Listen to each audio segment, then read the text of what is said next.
Bien, buenas tardes a todos y a todas. Aquí desde España son casi las 6 de la tarde, por allá en Estados Unidos no sé qué hora es, Pauli, María.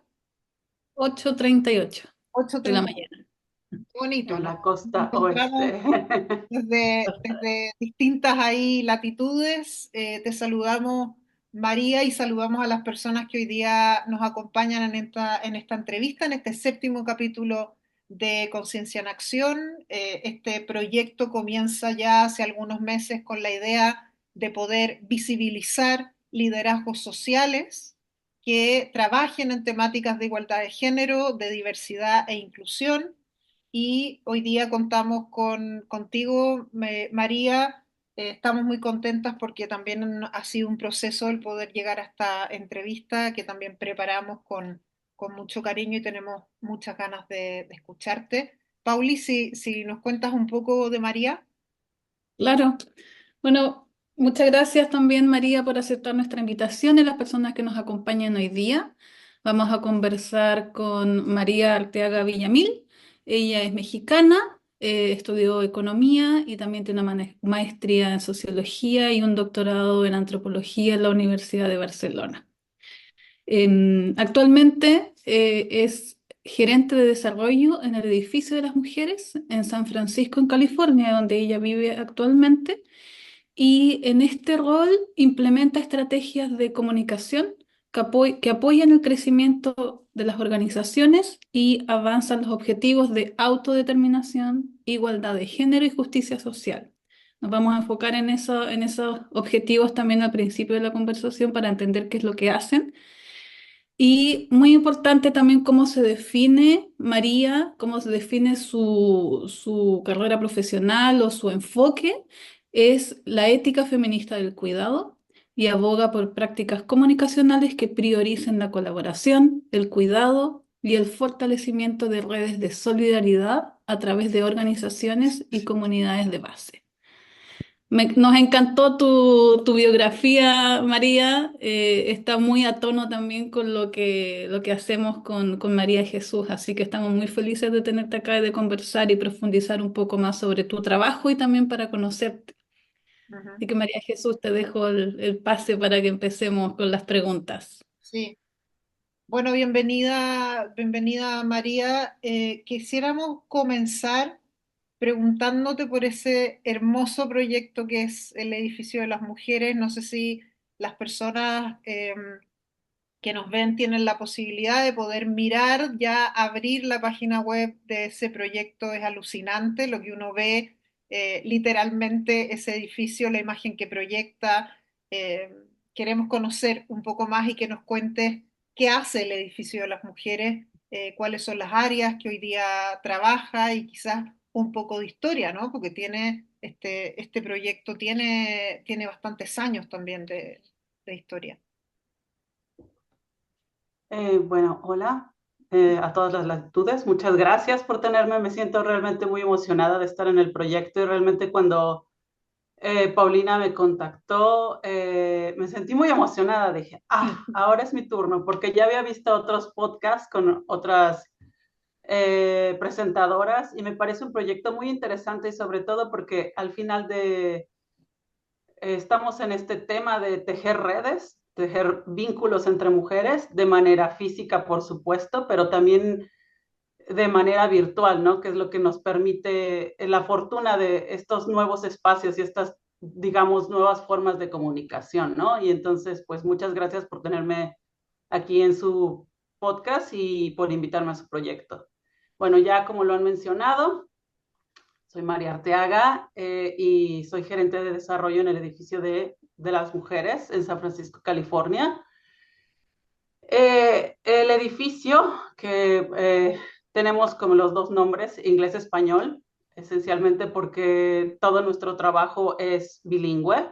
Ujú. Es una organización sin fines de lucro que tiene más de 50 años de historia y está dedicada al apoyo de las mujeres y sus familias, particularmente de la comunidad migrante. Ujú.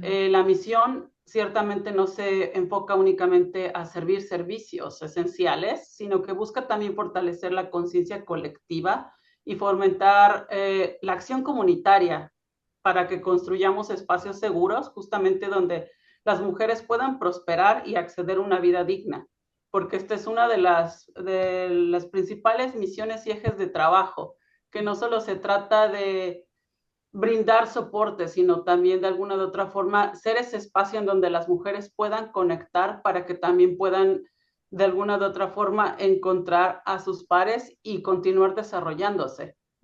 Y en este sentido, digamos que nuestro trabajo se divide en dos áreas esenciales. La primera, que sería como los servicios claves de cara al cliente, que se dan a través de lo que nosotros llamamos el Salón de Recursos Comunitarios, que es el primer encuentro que tienen las personas una vez que entran al edificio. En este, digamos, salón, dependiendo de las necesidades, que se hace una evaluación previa individual respecto a lo que las personas que llegan necesitan, se les ayuda mediante los diferentes programas que tenemos, que son 10. El más antiguo y el más básico y el por el cual nosotras somos conocidas, que es la conexión a servicios y referencias. ¿Qué quiere decir esto? Que cuando una persona migrante pone pie por primera vez en San Francisco, en muchos de los casos no tienen ninguna idea de cómo comenzar, cómo conectar para la búsqueda de empleo, qué se necesita para una búsqueda de empleo, como cuáles son en qué áreas son las que se busca el empleo y, por ejemplo, en muchos casos no tienen ninguna referencia porque no tienen ningún familiar o ningún amigo que de alguna u otra manera pueda orientarles a ese respecto. Y también no tienen la información en su idioma para acceder en todo esto. Entonces, lo que nosotros hacemos es brindar justamente esa información, estos servicios y estas referencias para que las personas puedan conectarse, ya sea a través de los servicios que nosotros ofrecemos o conectarlos con otras organizaciones similares que les proporcionarán esta ayuda. Y seguimos como de alguna u otra forma todo ese proceso. Volviendo a esto mismo, muchas veces las personas que llegan tampoco tienen mucha idea de cómo se puede buscar el empleo, saben que cosas dadas para nosotros como que tienes un currículum o que cuál es tu experiencia o tu trayectoria laboral, no saben realmente cómo plasmarlo y son como documentos y referencias esenciales que necesita una persona para buscar un empleo.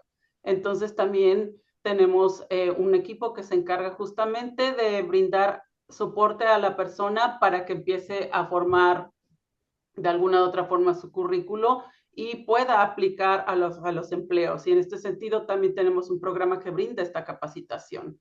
¿Cómo hacerlo? ¿Cuál es tu primera entrada para buscar un empleo? ¿En dónde se hace? ¿A través de qué plataformas? Porque en muchos de los casos ahora la búsqueda de empleo se hace por plataformas, ¿no? O aquel, también de alguna de otra forma detectar cuáles son las ofertas laborales legítimas, cuáles pueden de alguna de otra forma ser riesgosas. Es todo un proceso en donde se les orienta más o menos a poder identificar y a tener una búsqueda de empleo que sea positiva para ellos.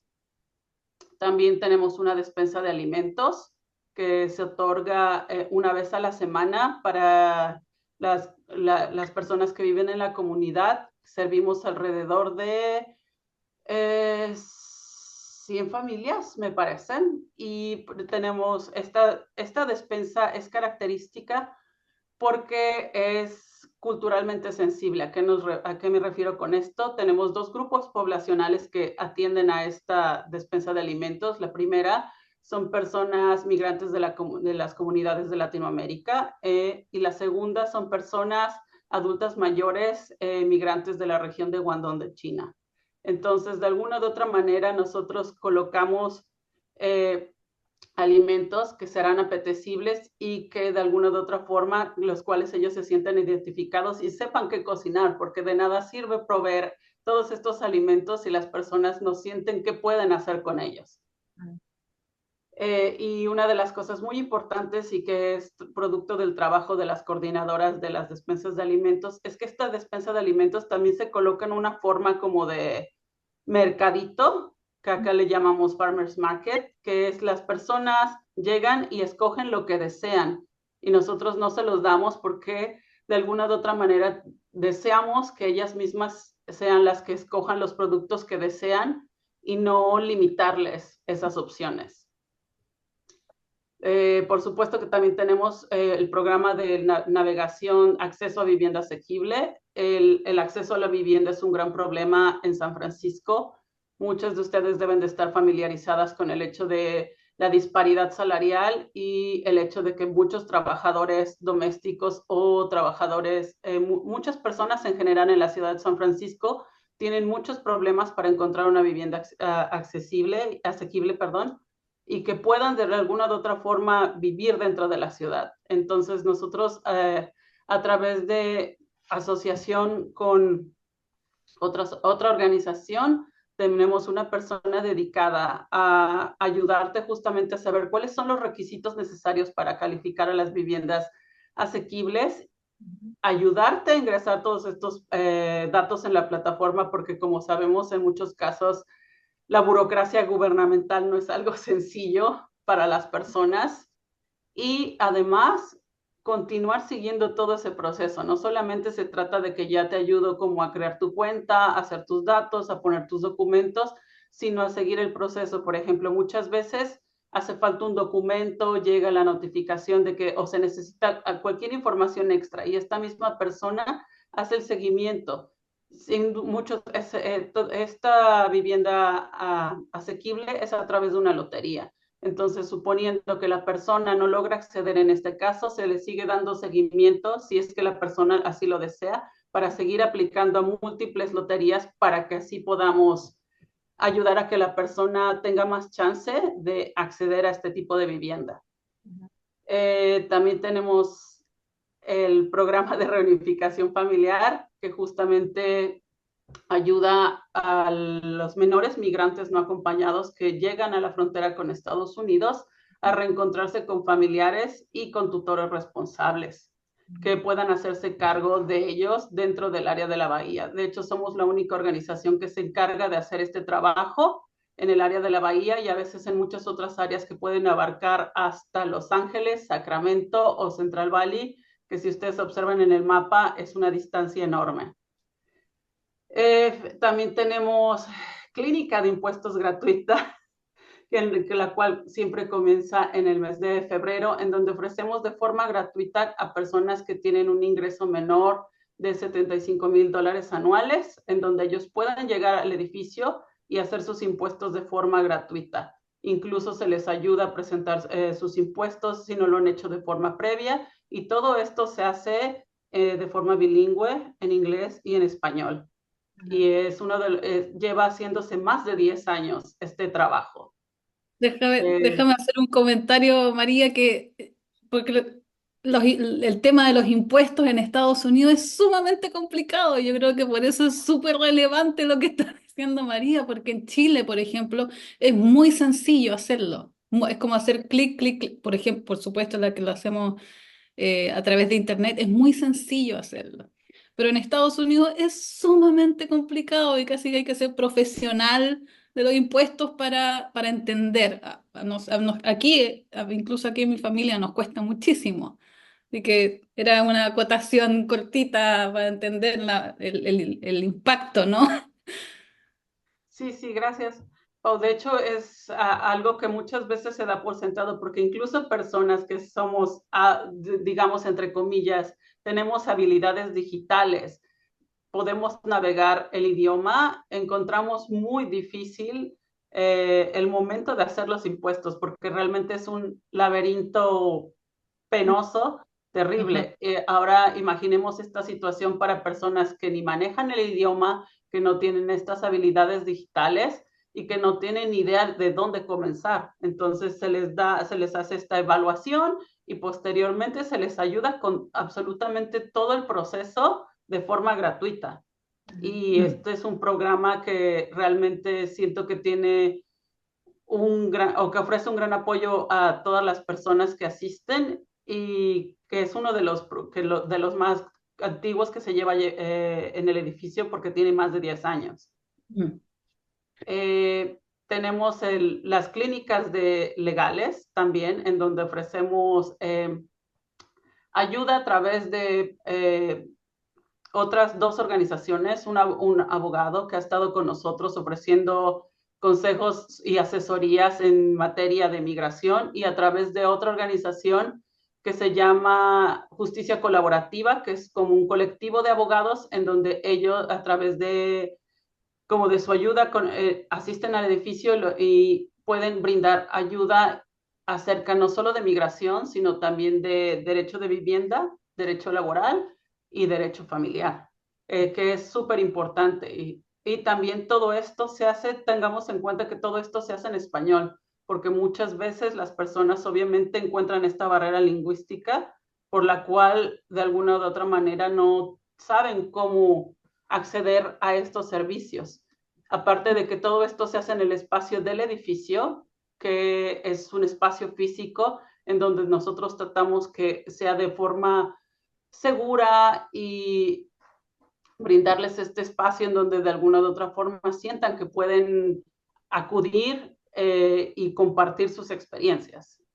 Y finalmente me falta dos, que es el laboratorio de tecnología, en donde nosotros no solamente prestamos computadores a aquellas personas que simplemente lo necesitan para cualquier motivo o tienen acceso gratuito a Internet o a imprimir cualquier cosa que necesiten, sino también de alguna de otra forma tienen acceso a asesoría para que básica de habilidades digitales, por ejemplo, abrir cuentas, a poner sus sitios de internet de sus negocios, a ayudarles, por ejemplo, a establecer una cuenta de trabajo en LinkedIn o en Indeed, que son estas cosas necesarias para buscar empleo. Se ofrece apoyo en todo esto.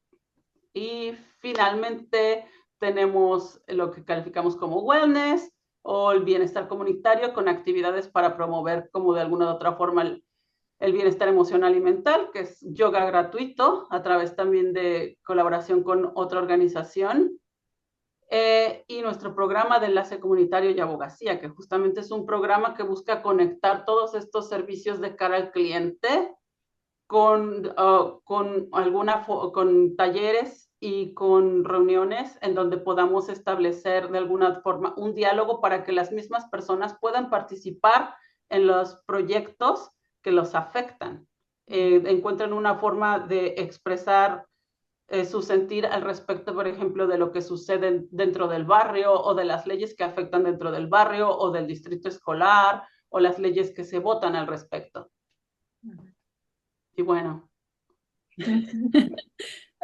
Muchas Yo creo, cosas, bueno, María, muchas cosas. Interesante. Pauli, ¿tú le ibas a preguntar algo?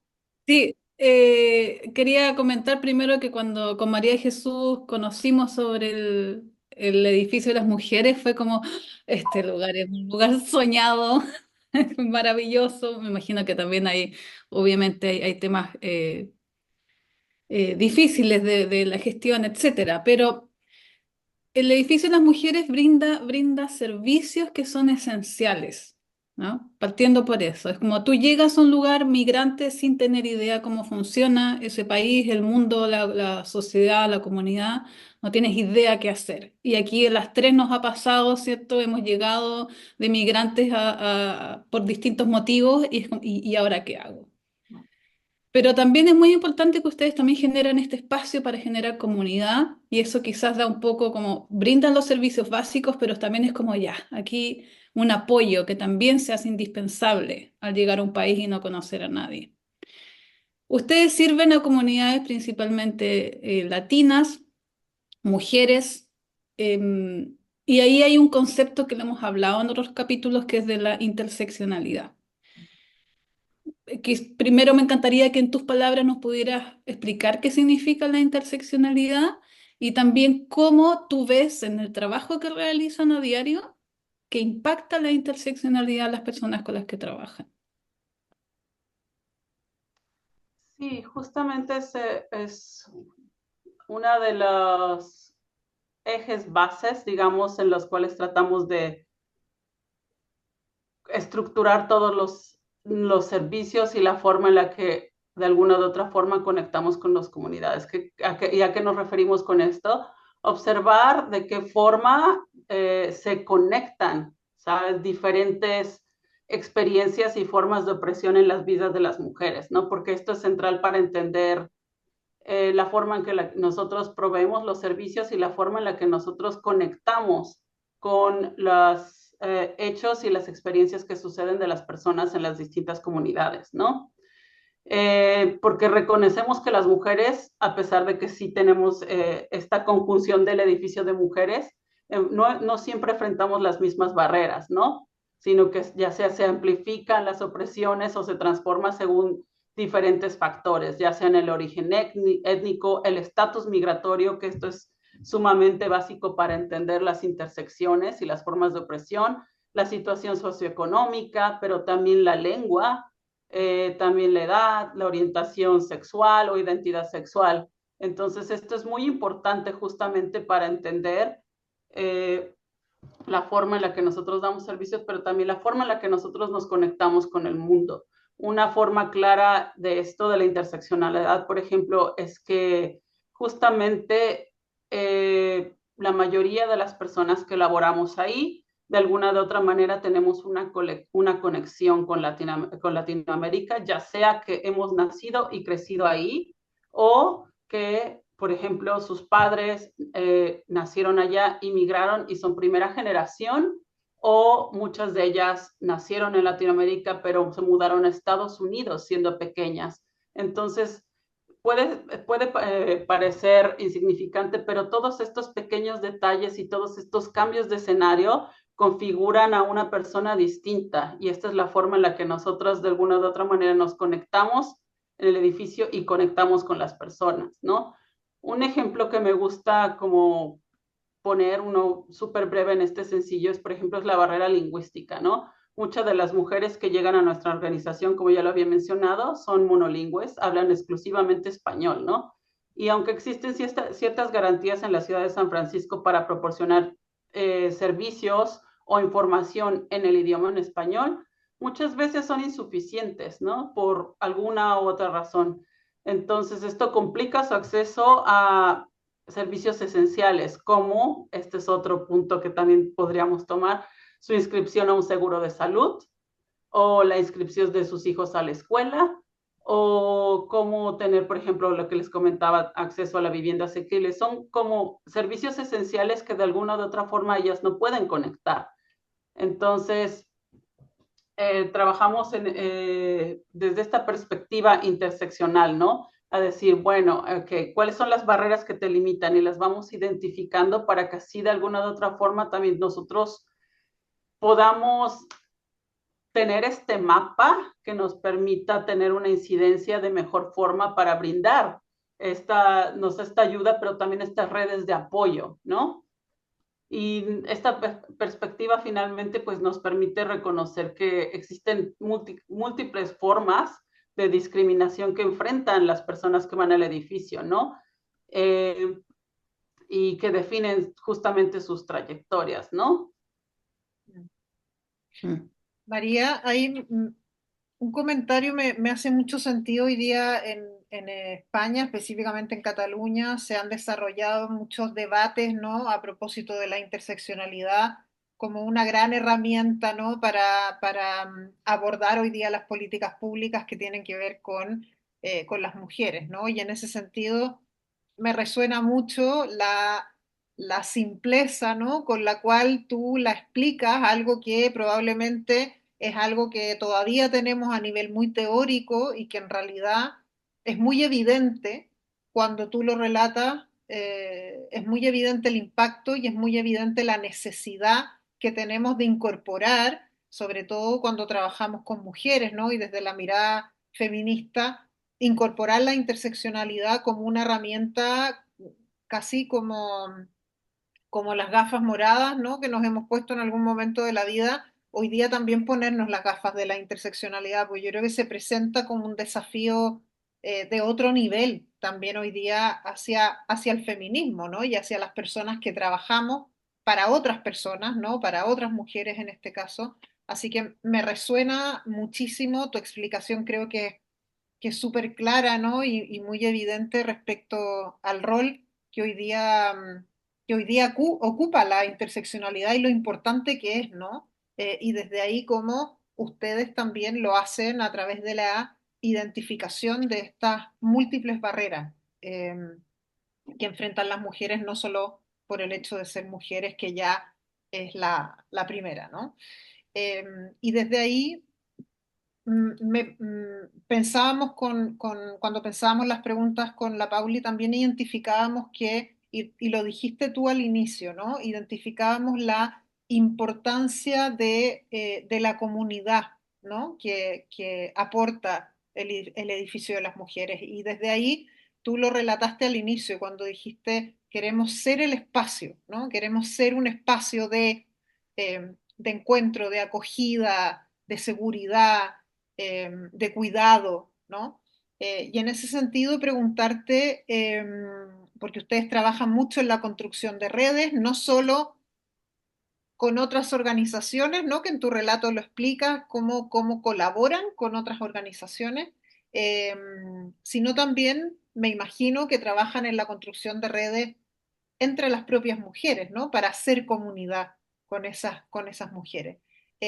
Nos encantaría que nos contaras un poquitito cómo ha sido el impacto que ha tenido desde el trabajo que ustedes hacen, esa construcción de redes en el marco de las asociaciones, ¿no? Que ustedes tienen para poder brindar esos servicios y también el impacto que ha tenido en las mujeres y sus familias esa propia comunidad. Es una doble pregunta. Sí, justamente también me gustaría respondértela desde dos aspectos. Primero el laboral y segundo el personal. Ujú. Porque obviamente el impacto de construir comunidad es sumamente profundo y así como es bonito, pero es una experiencia también un poco desgastadora, ¿no? Tiene estos dos aspectos. Desde lo laboral, bueno, la organización fue fundada en 1971 justamente con el principio básico de ser un espacio seguro, ¿no? De tanto físico como emocional para las mujeres que asistían a la organización, ¿no? Y desde sus inicios se ha dedicado a tejer redes de apoyo que permitan a las mujeres abordar colectivamente temas fundamentales, ¿no? Que en aquel momento, por ejemplo, en 1970 era la violencia doméstica, el acceso a los espacios de trabajo, a las oportunidades de trabajo, pero también el racismo, la discriminación de género y otros múltiples desafíos que se estaban dando y que con los cuales continuamos hasta la fecha. Y este compromiso se ha mantenido vivo durante más de medio siglo, que es justamente lo que lleva trabajando la organización. Y me gustaría como ilustrarlo con un ejemplo que a mí me gusta mucho, que en el edificio en octubre de 1980 se lleva a cabo la primera conferencia de lesbianas negras de Estados Unidos, que se llama Become Invisible, que es algo así como volverse visible, ¿no? Volvernos visibles. Y en él, durante una semana, mujeres lesbianas negras de todo Estados Unidos acudieron al edificio justamente para debatir estos puntos, debatir cómo de alguna u otra manera ellos enfrentaban los distintos problemas como mujeres de color y teníamos a figuras claves, bueno, como Angela Davis, que es todavía una gran figura dentro de los feminismos, ¿no? Y hemos tenido una serie de eventos de toda esa naturaleza porque justamente el edificio se coloca como este espacio para tejer redes, ¿no? En donde hemos tenido estas grandes figuras, Angela Davis, Audre Lorde, Vandana Shiva, una luchadora por los derechos de los migrantes como Dolores Huerta, por ejemplo, pero también brindamos actividades a la comunidad para que las mujeres conecten, de alguna u otra manera. Por ejemplo, cuando estamos en aislamiento, que también lo habíamos comentado muchas veces, trabajo o estar en un espacio en donde obviamente no somos nativas y llegamos en primera instancia, necesitas esta idea de conexión, ¿no?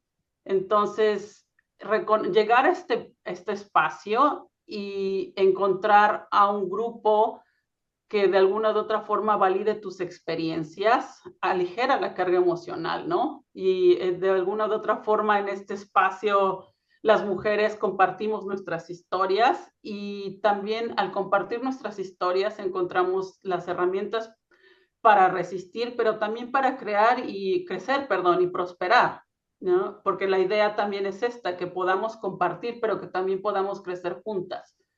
Y en esta construcción, porque es un gerundio, porque no está finalizada y continuamos en ello, es clave para luchar colectivamente contra las diferentes opresiones que cada una de nosotras tiene, ¿no? Entonces es una red de apoyo y es un espacio también de lucha, pero también de dicha, ¿no? Y ya desde una perspectiva personal, perdón, eh, es muy, ha sido una experiencia realmente muy positiva para mí como persona, como feminista, como mujer de alguna de otra forma eh, que trabaja desde los feminismos y que, bueno, que vive desde los feminismos también.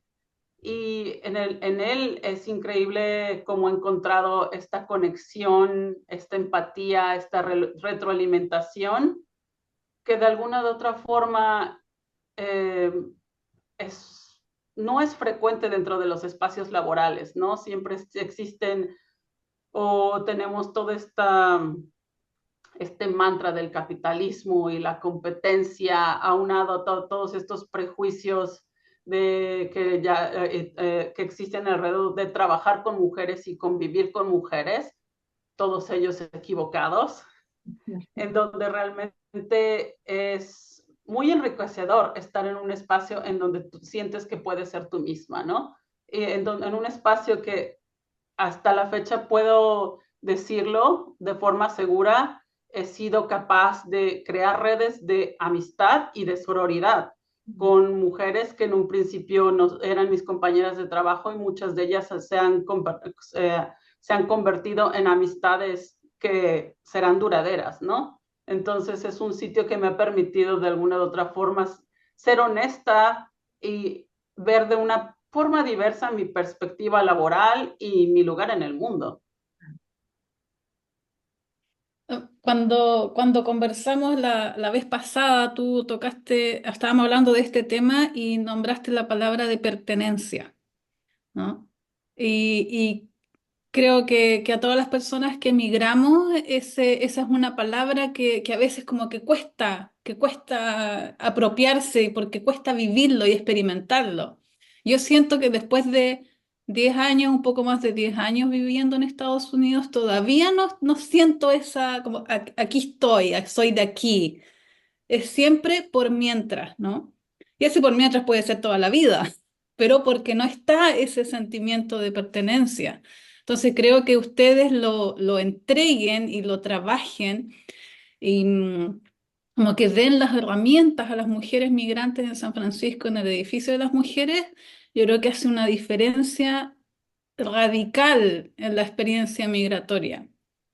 Y quería también como para dejarle tiempo a conocerte a ti ahora, me encantaría que tú nos contaras sobre tu experiencia migratoria, porque es cierto, tú eres mexicana, naciste en Puebla, viviste en Barcelona, también viviste creo que en Suiza, creo que me comentaste, después en Estados Unidos. ¿Cómo ha sido tu experiencia? Y cómo eso también te ha contribuido o te ha hecho reflexionar sobre la migración, sobre los temas que estamos conversando ahora. Esta pregunta podría ser otro podcast, ¿eh? Seguro. Bueno, ya lo dice, lo has mencionado, soy mexicana, nacida y crecida en la ciudad de Puebla, justamente muy cerca de Ciudad de México, en el centro del país.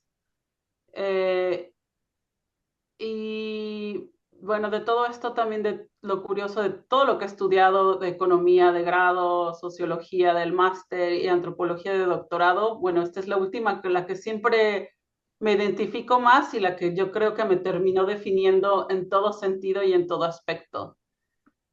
Yo creo que quizás porque siento que también me brindó muchas herramientas para entender la conexión profunda que se siente sobre reflexionar justamente lo que se considera muy mundano, ¿saben? Como las relaciones, las actitudes, los hábitos, las formas de vestir, y de alguna u otra forma esta misma reflexión que se ejercía en un principio de forma académica y de mí hacia afuera, también ocurrió hacia adentro, ¿no? Todas estas actitudes, y de alguna otra forma me permitió como ser este espacio. Y esto es justamente por lo que considero que mi paso por Barcelona fue un aspecto clave, no solo en el sentido académico, sino que de alguna otra forma estos años en ese lugar amplió mi perspectiva al conectarme, por ejemplo, con la serie de movimientos feministas que estaban existiendo en el momento.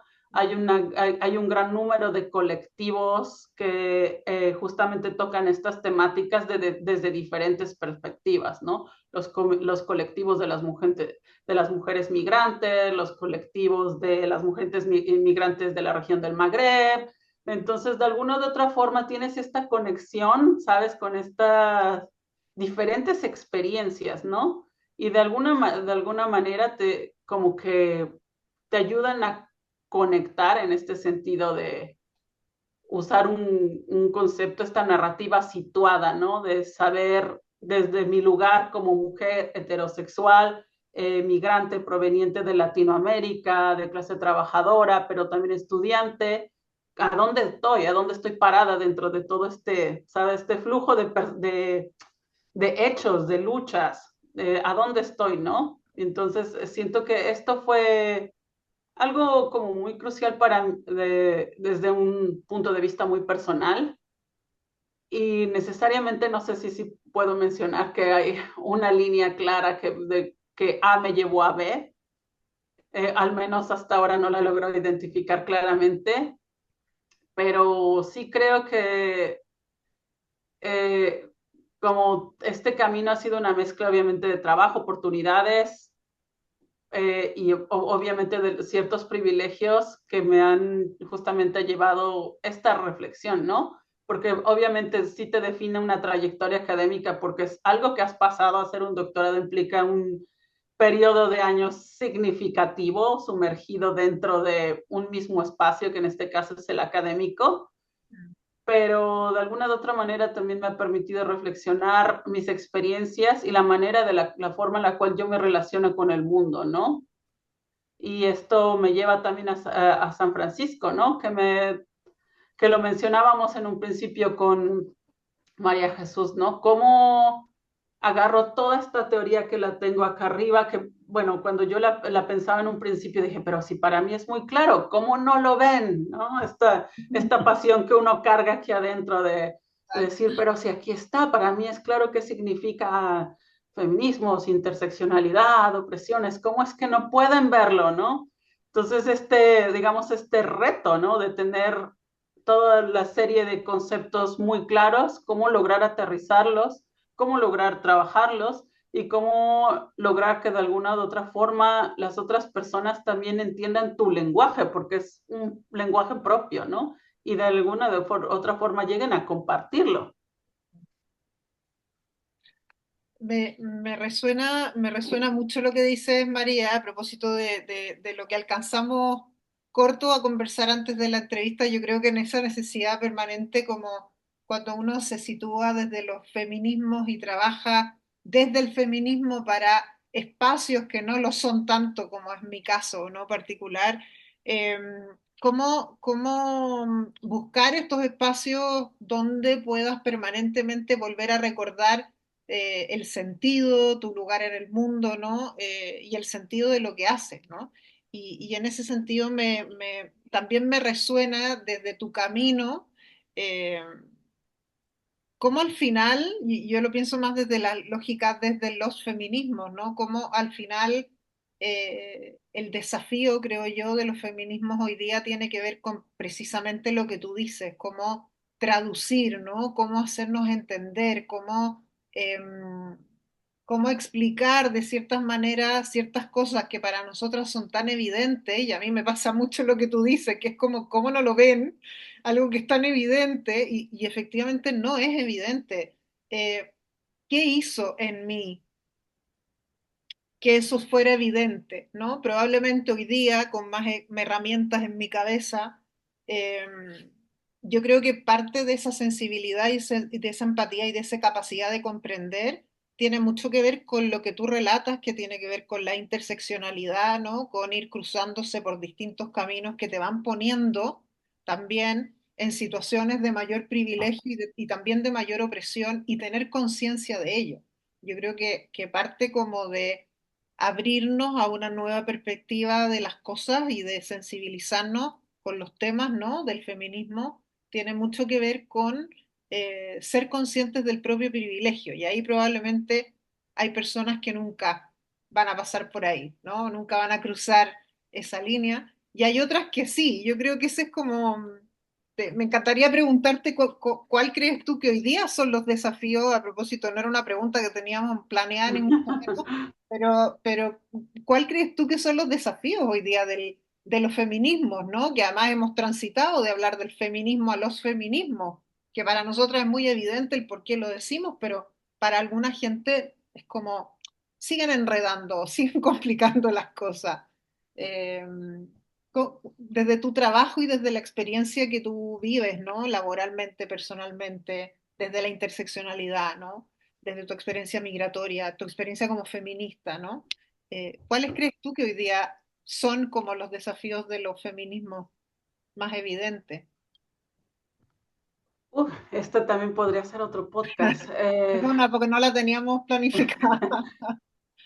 Una de las cosas que, bueno, no tocamos aquí y también en ocasiones escribo para ensayos de opinión justamente para medios en México, Ujú, el Heraldo de Puebla, para ser más específicos y justamente cuando suelo escribir como en estas, digamos, fechas que nosotros consideramos más o menos como sagradas, digamos, pongámoslo de una fecha, ya saben, el 25 de noviembre, que es el Internacional de la Lucha contra la Violencia de Género, o el 8 de marzo, que es el Día de las Mujeres Trabajadoras. Y una de las cosas que he tocado frecuentemente, por ejemplo, es justamente esta contraofensiva contra los feminismos y contra la idea del feminismo que existe en muchos casos, no solo desde las instituciones gubernamentales, sino también desde diferentes espacios de la sociedad, ¿no? Existe aún en día, aunque a veces sienta uno que puede ser más libre y puede ir por la calle sin sentir de alguna u otra forma esta amenaza de decir lo que uno es claramente y de la forma en la que uno participa, todavía existe cierta estigmatización y obviamente existe y lo podemos ver ahora en las últimas elecciones que han ocurrido, bueno, acá en los Estados Unidos, o con todo lo que está ocurriendo con el movimiento en Corea, o con todo, de alguna u otra forma, en todos estos reascensos de las extremas derechas y justamente de volver o de tratar de empujar justamente los derechos de las mujeres, ¿no? Esto me parece como muy uno de los retos, ¿no? Porque quizás uno no lo ve y si no lo ves, obviamente será una gran pregunta de por qué no lo ves, pero hoy también justamente en los espacios, cómo se sigue dando también incluso en México, que a pesar de que existe este gran clamor porque ha ganado una mujer que esto también podría ser otro podcast, en teoría se identifica como feminista, realmente muchas de las políticas públicas no, justamente no demuestran que esto así sea y cómo se va a tejer de alguna otra un camino que ha sido marcado justamente desde esta perspectiva gubernamental hacia estigmatizar a las feministas, los movimientos feministas y las mujeres que están dentro de estos movimientos. Esto me parece como sumamente crucial, de otra forma triste, de ver cómo ciertas cosas que hemos venido ganando de alguna u otra manera son muy fácil de perderse. La típica frase, ¿no? Que de que por cualquier motivo los derechos de las mujeres son lo primero que se pierden, ¿no?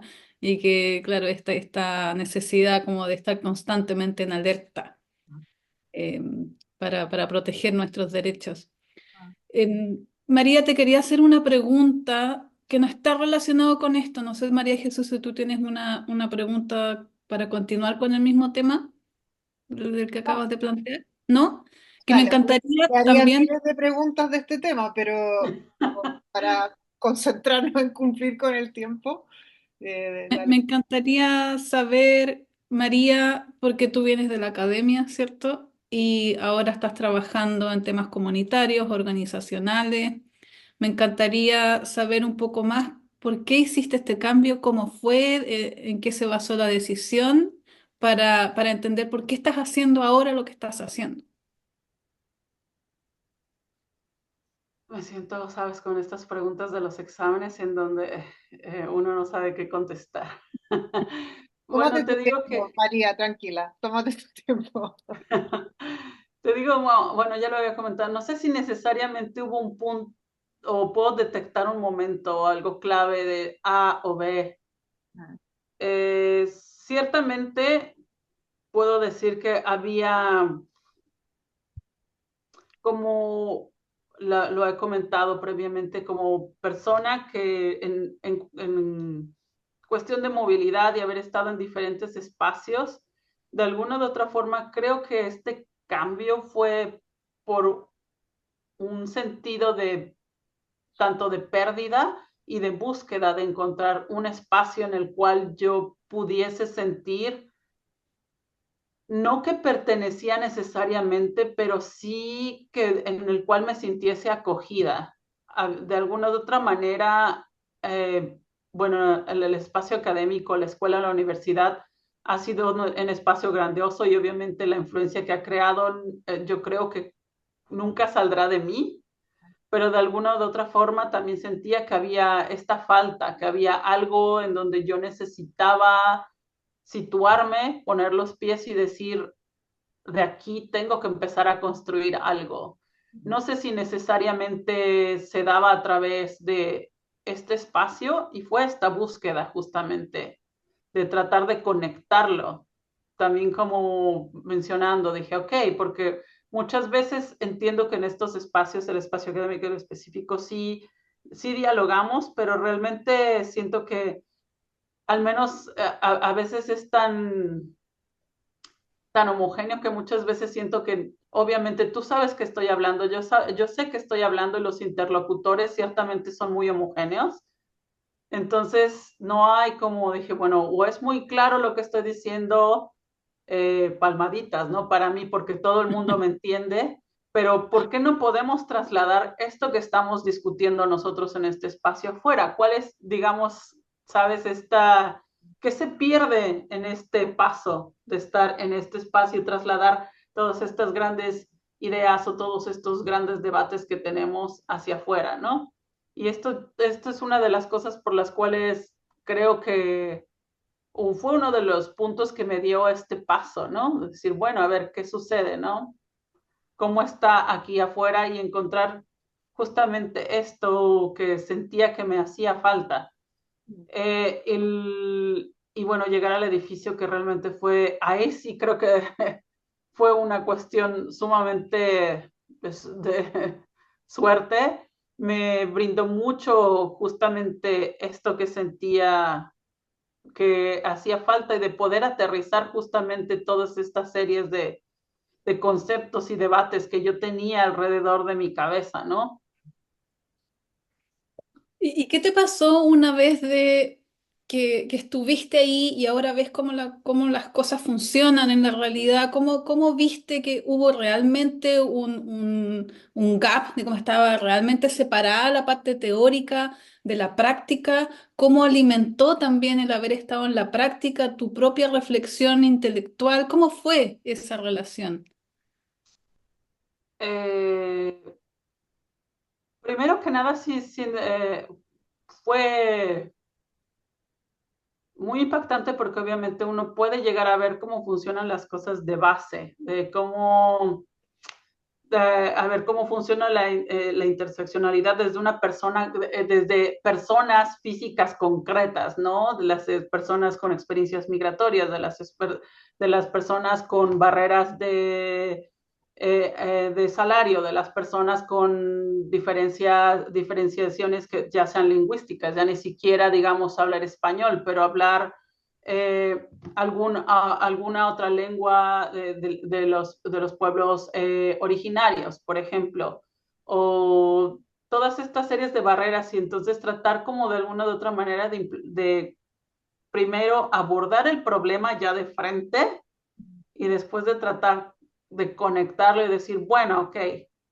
aquí tenemos de alguna u otra forma este manual que nos dice ABC, pero ¿cómo lo muevo? Y también entender que muchas veces existen, o casi siempre, no muchas veces, puedes casi siempre, existen desafortunadamente estos retos de logística que tienen que ver ya sea con las jerarquías o con la forma de relacionarse con las otras estructuras de las que uno depende, ¿no? Ya sean gubernamentales, políticas, eh, cómo sortearlas, ¿no? Que es como, no diría que hay una fórmula, pero sí, digamos que traducirlas de una forma empática es lo que ha ayudado a que de alguna u otra manera podamos seguir adelante. Mm. Qué hermoso, me encantaría seguir conversando sobre el tema. Pero creo que también estamos en el tiempo, María Jesús. No sé si tú tienes un Yo le comentario o preguntaría muchas pregunta. cosas a María, me encanta escucharte, yo creo que me siento, hablábamos, ¿no? Como de esto, y tú lo decías ahora en la entrevista, no solo antes de comenzar, de esta sensación muchas veces de soledad, ¿no? Cuando efectivamente trabajamos desde el feminismo y nos encontramos con esta no necesariamente contraofensiva, sino muchas veces desconocimiento, falta como de empatía o esta sensación permanente que a mí me produce mucha angustia, ¿no? Como de decir, oye, aquí el feminismo o los feminismos se han pasado para el otro lado, ¿no? Aquí ya la igualdad la tenemos conseguida y hoy día casi que estamos exagerando. ¿No? Yo lo veo mucho en mi trabajo cotidiano, donde no estoy en ámbitos necesariamente que están sensibilizados con esta temática y a veces muy agotador, ¿no? Y hay una sensación como de soledad. Entonces, evidentemente, escucharte me produce como ilusión, ¿no? Y en ese sentido de saber que hay espacios tan tremendos y de tanto impacto, ¿no? Como es el edificio de las mujeres. Em, yo personalmente, y me imagino la Pauli también, te agradecemos muchísimo este tiempo. Sabemos que tu trabajo también es muy demandante y agradecemos que hayas estado aquí este rato con nosotras, compartiendo un poco más de tu vida, que nos permite también entender los sentidos, ¿no? Y tus decisiones y por qué hoy día el edificio de las mujeres también se transforma en un proyecto tan significativo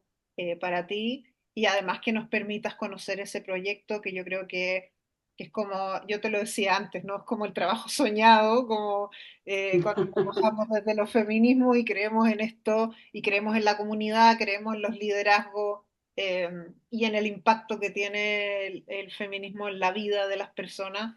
Claro, el edificio de las mujeres es como una obra preciosa, ¿no? Así que agradecerte por mi parte este tiempo, María. Esperamos seguir desde Conciencia en Acción conectada contigo y, y nada, por lo menos desde mí, súper agradecida de poder escucharte, me voy además muy, como muy inspirada.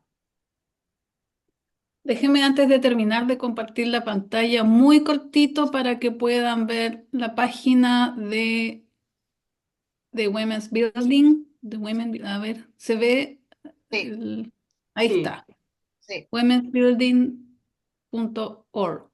sí. Ahí está para que puedan, y es tan bonito el edificio también.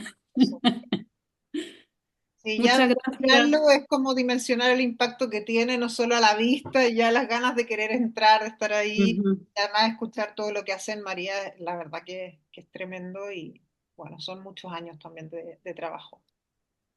Te agradecemos, y María. Muchas gracias. Disculpa, me despido también. Te agradezco. Un placer conocerte ahora en vivo, Sí, pues, por Zoom, pero a conversar y vernos. Así que muchas gracias por estar acá. no, muchas gracias por invitarme y bueno, este también es un espacio seguro. Me siento muy feliz de justamente de poder tener esta charla, porque es una charla con personas afines en donde de alguna u otra manera, sigo insistiendo, pues nos podemos identificar y podemos de alguna u otra forma salir con esta sonrisa, ¿no? De decir, ah, qué buen momento tuvimos. Muchas gracias y bueno, seguimos en comunicación. totalmente, Así es. tejiendo redes y comunidad. Exacto.